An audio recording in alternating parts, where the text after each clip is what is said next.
Hello, this is your vocational expert, Chad Middleton. I'm here in Columbia, South Carolina, and I have years of experience performing vocational evaluations for those people applying for TDIU benefits with the VA, which is individual unemployability, as well as Social Security disability benefits. I have been a vocational expert for the Social Security Administration for many years, and I've sat directly into disability hearings uh, and have experience in understanding how disability is determined by the Social Security Administration.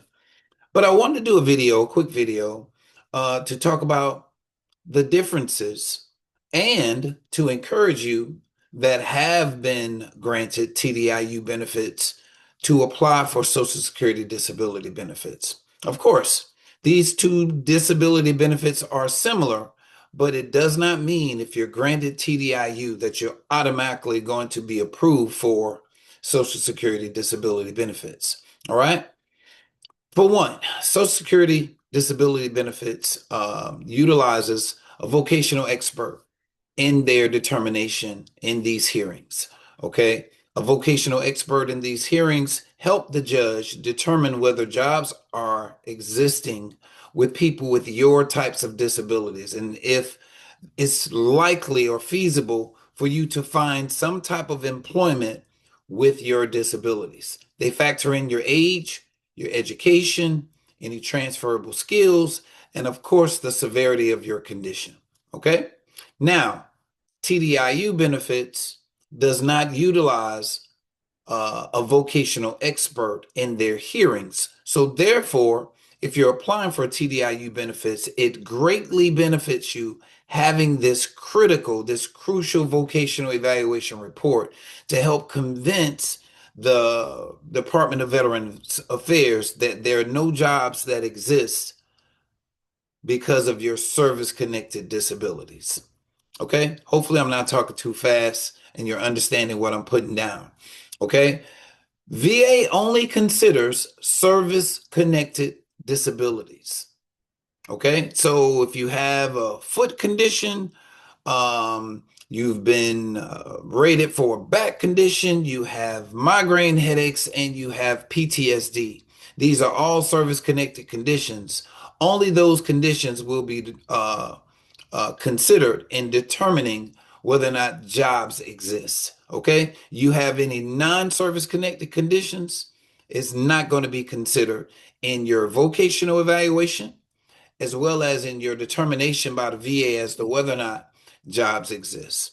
Okay, so vocational evaluation report is definitely helpful in helping the VA determine whether jobs exist because we are vocational experts are just that, work experts. We understand what aptitudes are required, what physical strengths are required, whether it's sedentary, light, medium, or heavy work, what transferable skills from your past work can be transferred into other jobs, and do a comprehensive vocational evaluation that the VA cannot deny as critical evidence in determining whether or not you're disabled due to your service connected conditions. Now, another thing VA does not and will not take under consideration is your age, okay?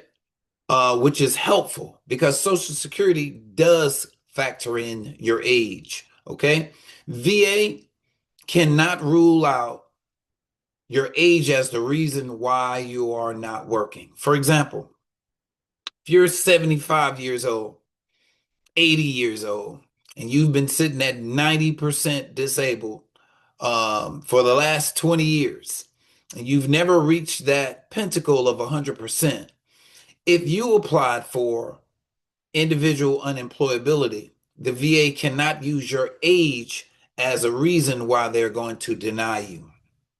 Okay, they can't do that, which is to your benefit. Okay. So having a vocational evaluation report highlights those service connected disabilities. Nothing in the report should refer to your history of unemployment because of your age, Nothing should refer to your age as not being a workable age that will allow you to compete for jobs. Those things cannot be considered. Solely your service connected conditions. The moment you cite age as a reason as to why you're unemployed, or you cite there are no jobs available as a reason why you're unemployed, or you cite non-service connected conditions as a reason why you're not employed, the VA will throw it out because those things are not factors in determining whether or not you're totally disabled due to your service connected disabilities, or in other words, granting you individual unemployability. Okay? So the processes are different. The factors are a little different. But one thing is synonymous is medical records. You have to have some medical records to support your disabilities. Just because you're rated 100% disabled by VA does not mean you will be considered 100% disabled by Social Security. Okay? I need for you to understand that. These are two government systems, they have two different processes, and they utilize these processes to determine whether or not you're totally disabled. The VA uses CMP exams. All right. The CMP examiner will do a disability benefits questionnaire. That questionnaire is going to be filled out by the examiner to determine the severity of your conditions. They give it back to the regional office. The service representative or the Veterans Services representative will process your case and determine whether or not your rating is compensable, and they use their formulas in determining what your disability rating is. Social Security uses a similar formula, but Social Security also have doctors that is going to examine your previous medical records. They have a vocational expert to further examine the types of works that you performed in the past, whether or not there's any transferable skills, and whether or not there's any jobs available in the national economy that you could perform uh, based on all of your service, all of your disabilities. Okay. All of your disabilities are factored in. Your age is factored in. Your education is factored in. Your transferable skills are factored in social security disability. Okay. So if you got a pen and you're writing some of this stuff down, I'm just off the top of the head, just sharing with you the differences between Social Security and VA TDIU benefits. So, because you've been rated 100% disabled or even total uh, disability due to individual unemployability or TDIU, just because you have 100% here at the VA, when you apply for Social Security, you may get denied. Okay, you may get denied, and they can find several reasons as to why they denied you. But one thing that's very important is that in both disability benefits, you have a vocational evaluation report. Here's how it's helpful in Social Security. There's going to be a vocational expert in the courtroom or in the hearing room when you have your virtual or in-person hearing. All right. The judge is going to ask the vocational expert hypothetical questions based on what he's noticed in your records. Now, let me say this. These judges are very smart. All right. They spend hours looking at your medical records. And when they conduct a hearing, they're precise, they're to the point, and they know based on the records a lot of your information. All right. So you're not going to fool a judge. All right. You're not going to do that.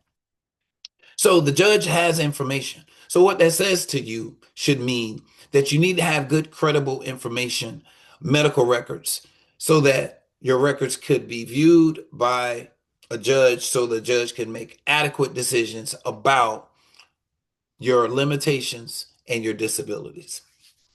Okay. So having good disability medical records is important in both cases. But in a Social Security disability hearing, there will be a vocational expert.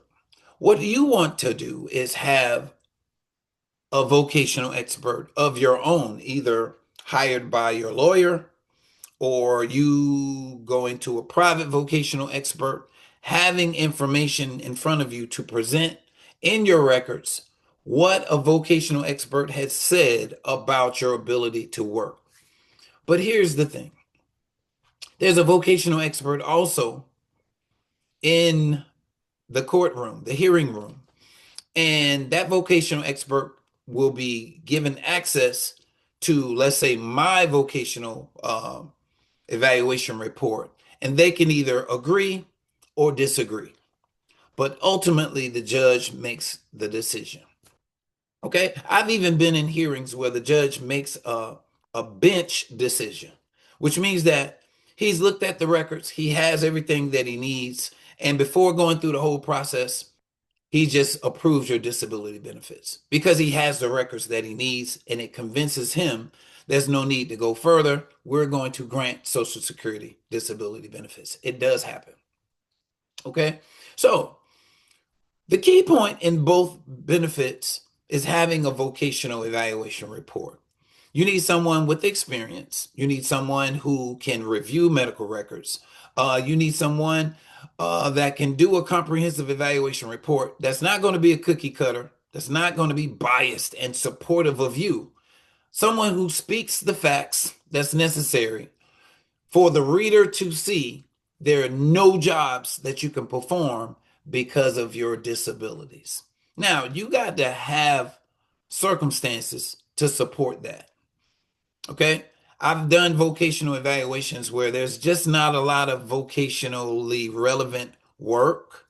There is no medical records. And I always like to say, if you don't have medical records, it's going to be very hard to determine how severe your condition is. So if you got a mental health condition, go to a private doctor. Okay. Go to a licensed professional counselor, go to a social worker and get your records so that there will be evidence of you having a problem.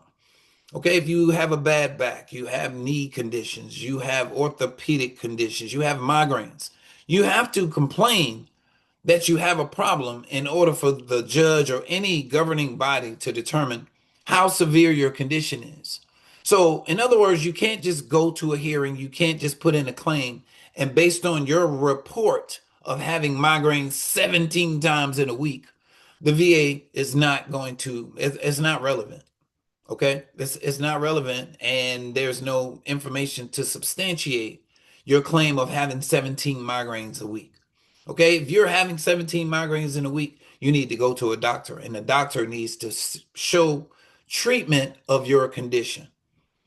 Messages from your providers that says the medication is not working, they're going to increase your medication. Okay.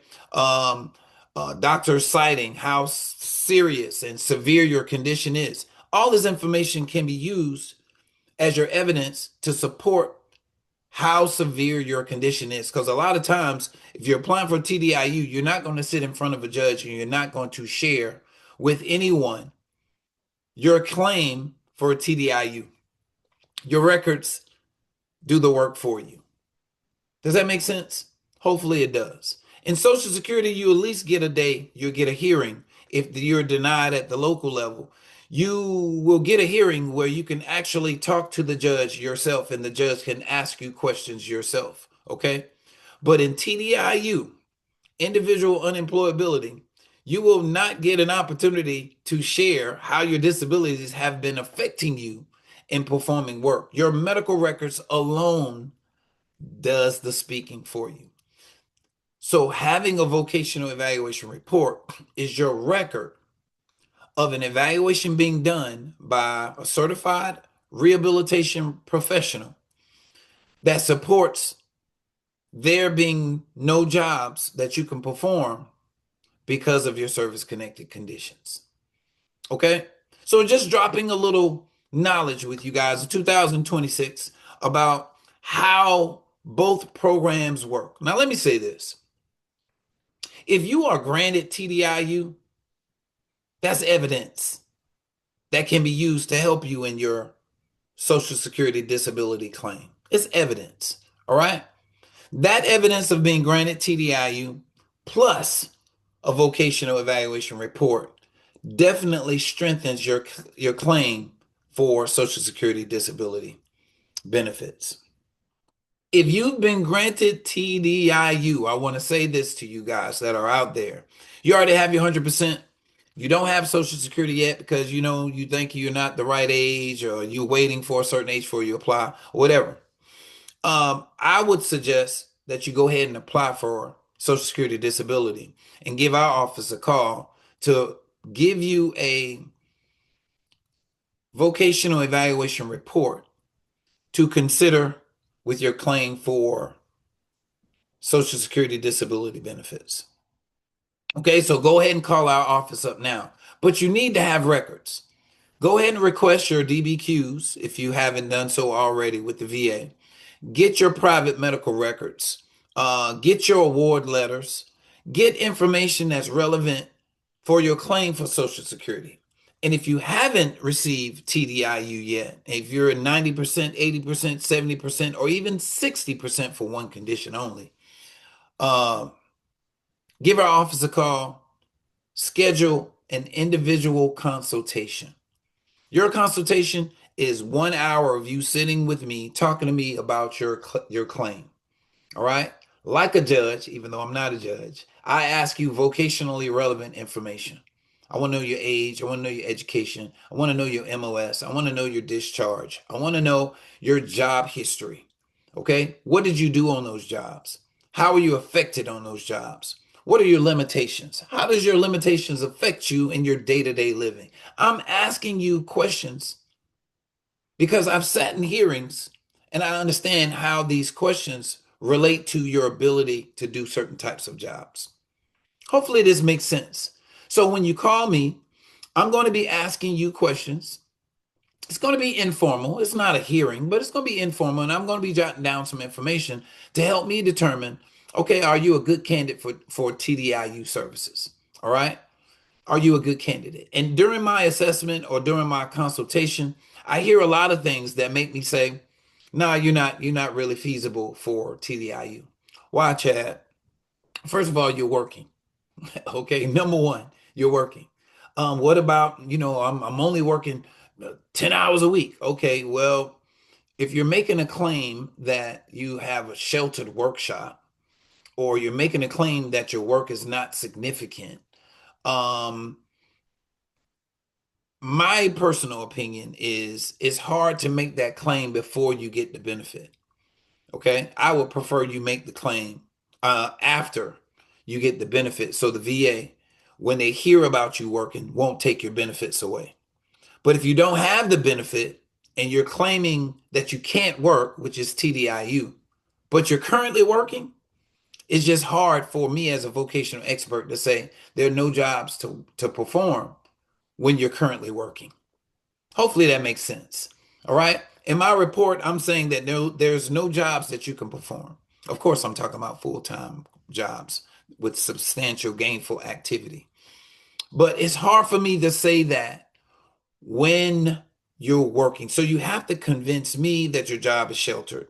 You have to have some documentation that you're working, you're making someone is making provisions for you. You're just coming in doing some contract work 1 day out of the week for 2 hours out of the week, whatever. You have to make a claim. So I'm not saying it's impossible, but you have to make a real good case for me to determine whether or not this will pass VA's rules about your work activity. Okay. So hopefully this makes sense once again.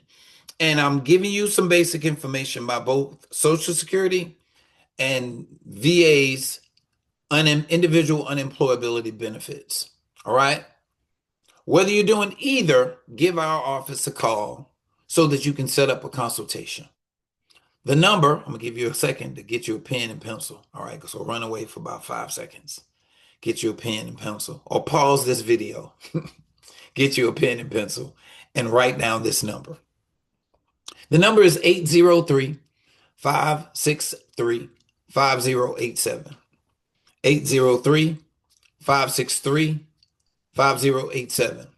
Or you can email us. Email is always good because some of you live on the West Coast and live in other parts of the country. You can drop an email. Once we get the email, you leave your phone number, leave your email address, and we can contact you to schedule you an individual consultation. The email is admin, ADMIN, at VC and AND, VC.com. Again, admin at VCandVC.com. Okay. Email us, contact us, or even visit us on the web at www.vcandvc.com. Our business, vision counseling and vocational consulting. We do licensed professional counseling with people with various types of mental health disorders, and we do vocational evaluations for people that or veterans that are applying for uh, TDIU benefits, as well as civilians, people applying for Social Security disability. In order for that to take place, I have to meet with you one on one.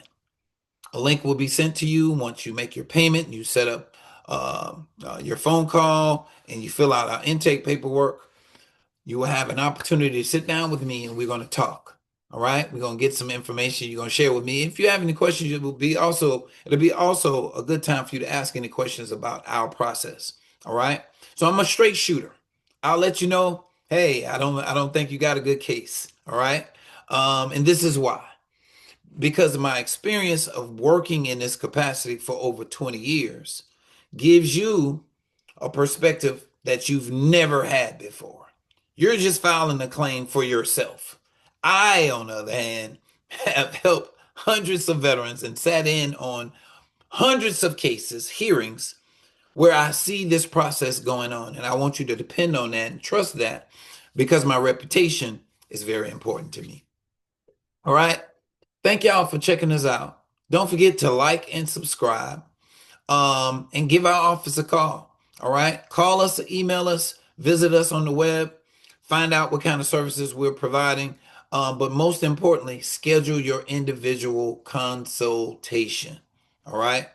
Whatever appointment you get, wait on that appointment, request your records, gather your records, bundle your records, and after your consultation, we'll have an assessment. You'll already have your medical records ready to send.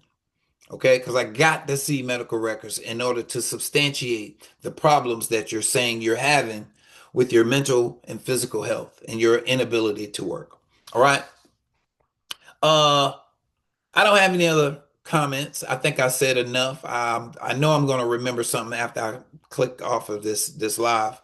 But in the meantime, if you have any questions, just send us an email or basically just set up a consultation. That's the best because we get hundreds of emails all the time, all over the United States. So calling us, leaving a message, giving us your contact information so we can contact you and schedule a consultation is always best. All right. God bless you. Thank you, veterans all over the world, for the service that you've given and provided to our country. I know it gets overwhelming trying to file for these claims and not being heard and not getting anybody on the phone and feeling like they're denying you on purpose. They're not.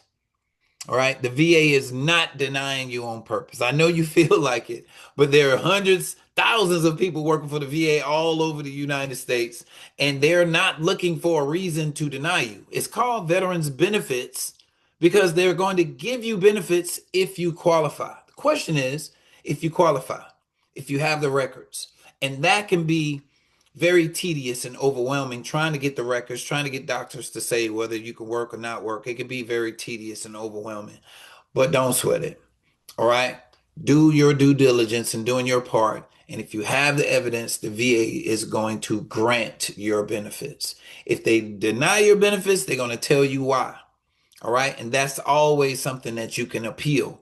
But when you appeal, you got to have more documentation to support why you appeal. All right. I'm dropping too many gems. I'm dropping too many gems. So I got to hold it for another video. But in the meantime, y'all check us out early, as soon as you can, and get on our schedule because we're now continuing to do consultations. So thank you very much for listening to us. Don't forget to like and subscribe. Listen to more videos about TDIU vocational disability evaluations. God bless you. Take care.